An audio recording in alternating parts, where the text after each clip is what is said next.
Hello, and welcome to month number 2 of Bam Huey Spinning Club, where we look at semi-solids and stripes. Many times you go to a fiber festival, you go crazy, the fumes get you, at least that's your excuse, and you come home with a pile of fiber that you really have no clue what to do with it. You just loved it when you saw it. Sometimes you unroll a piece of fiber and it's not quite what you expected, so now you got to figure out what to do with it. Well, today we're figuring out what to do with multicolored. Mine I put into stripes. A lot of times another way of dyeing is a kettle dyeing, and so it's more random in the colors, but you still end up with a multicolor piece of fiber that you're really not sure what to do with it. I personally put mine into stripes so that the spinner has control of what goes on with this. So they can split this up and ply it against itself and have it randomly match up or barber pole against another color. They can spin it end to end and have long repeats of color. And those are the two most common things that people do for multicolored yarns. Now this particular one here is rose petals, which is 6 colors of pinks and purples. And I have split it about 4 to 6 times and plied it so that it randomly meets up and barber poles too. But you end up with a fairly wild bit of color and randomness to that. And this is that same colorway. As you can see here, I have done this in a Navajo 3-ply and kept the colors solid so that you don't have any of the barber poling, but just solid colors. Well, there's a little barber poling now and then, but so those are the two basic options people use, but you still end up with some pretty wild colors. And as much as we like wild colors, we don't always like wearing them. So how do we mellow out these colors? Well, what I've been doing is doing the stripes paired with a semi-solid. Now this is one of my favorite ones, but unfortunately it's not going to show up in the colors all too well, but this is Calm Waters. There we go, maybe you can see a little color.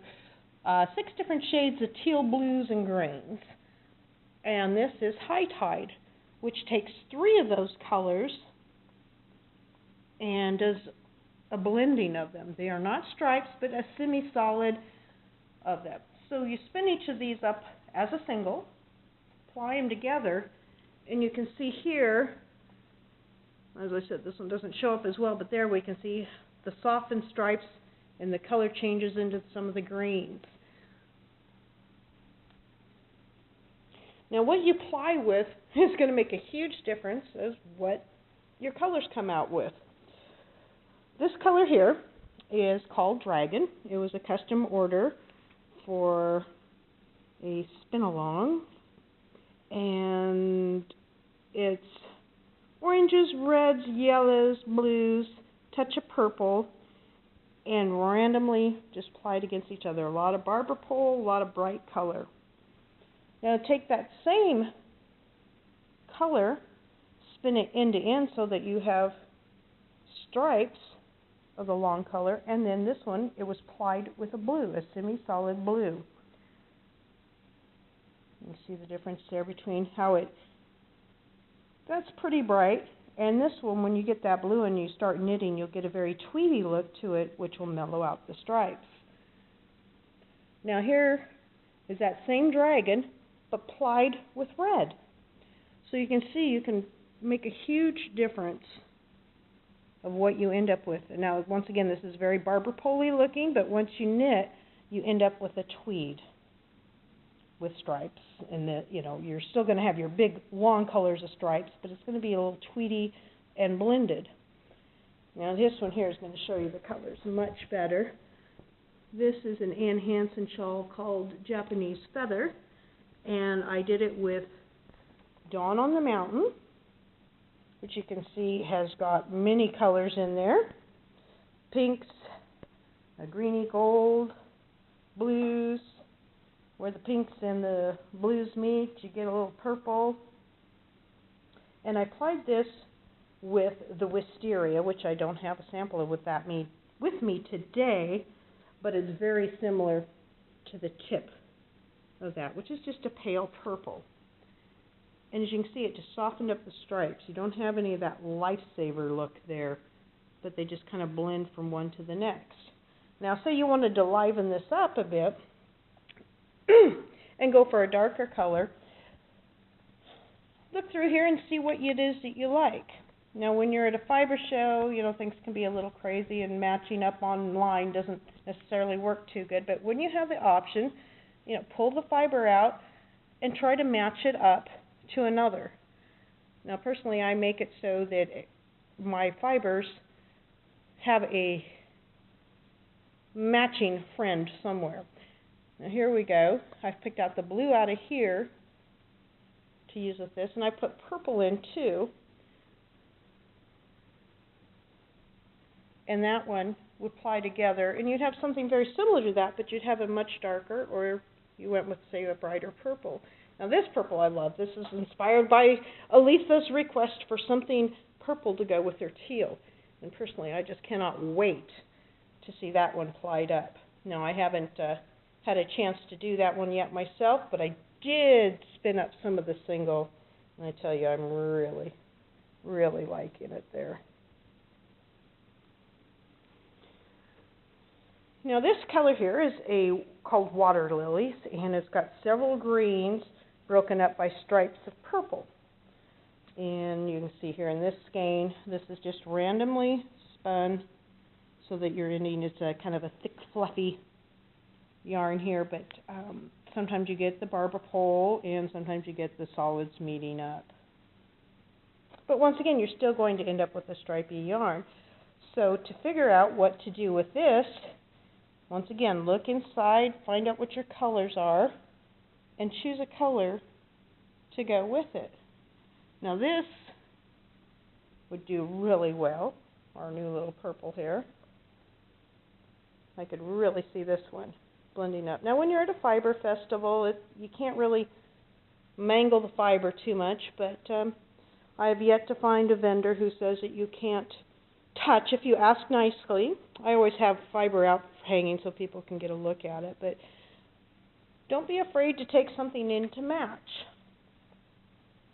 Now with this, I want to do with a pale green.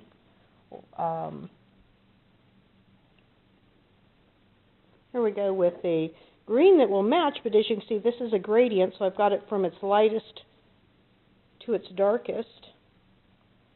And personally, the light just blends right in there. You can just imagine that one will go for a very soft, mellow color. But if you wanted to darken it up a bit, go to the other extreme of the gradient and apply it with the darkest version.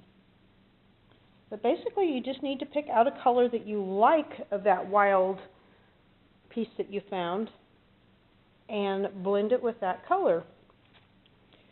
Now, here's another green that would work really nice with this one. It's got a bit of gold to it, which you can see is also picked up in there. Now, here's another green that I probably wouldn't use. It wouldn't be bad or anything, but it brings brown into it. This is colorway is Daniel, and it's a green and brown. And that just brings a color into it that is going to really dull down. So personally, I would just go with a brighter green. Here's another colorway I enjoy working with. This one is called New England Fall Leaf. And gal sent me a picture, said, "Hey, here's my favorite tree. Can you make some colors?" And I really enjoyed that. Normally, I do this one applied with the burnished copper, and always is a nice mellow. You still get the pops of color, but it's all blended down. Next time around, though, I'm going to use the green, and I'm going to apply it with the green, and I'm just thinking that's going to be wild. I'm actually going to work a pair of slippers for my mother out of that one. She likes the fall colors, but I want to bring green into her life.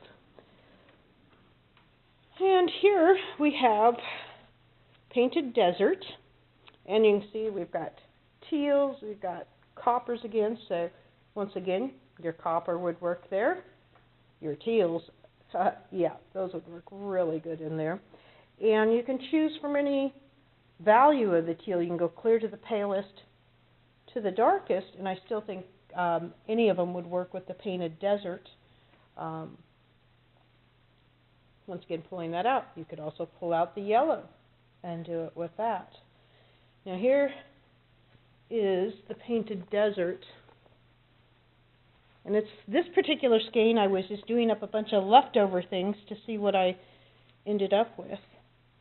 Now here, I kept the color all on its own. Through here, it's applied with a brown. Through here, with a copper.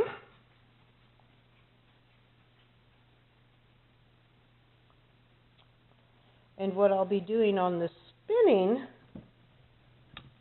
on the next little video, I'm going to be applying it with the teal. Although this one on here is Burning Bush, which does not have the green in there.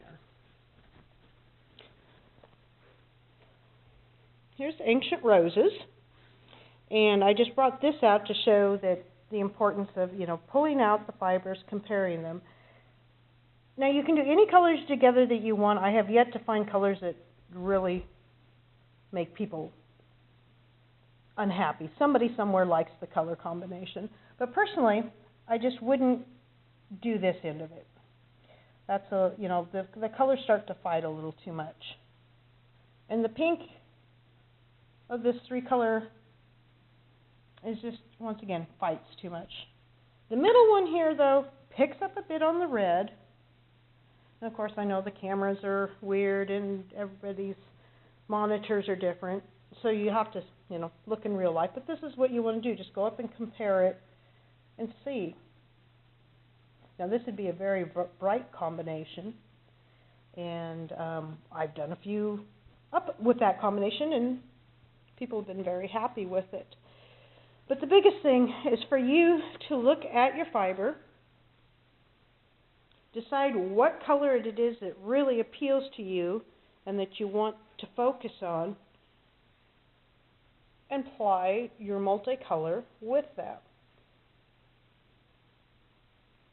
I just want to give one more shot of that because that just always just blows my mind that these two are the same colorway, just applied with blue versus red. Thanks again. And if you got questions, give me a holler, and I'll see what I can do to answer them for you.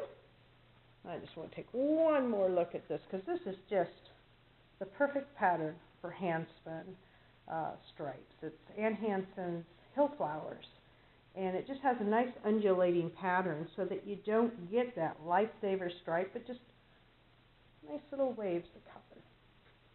So next time we'll be looking at the spinning wheel, and I've got a few questions that I'm going to answer. Until next time, happy spinning.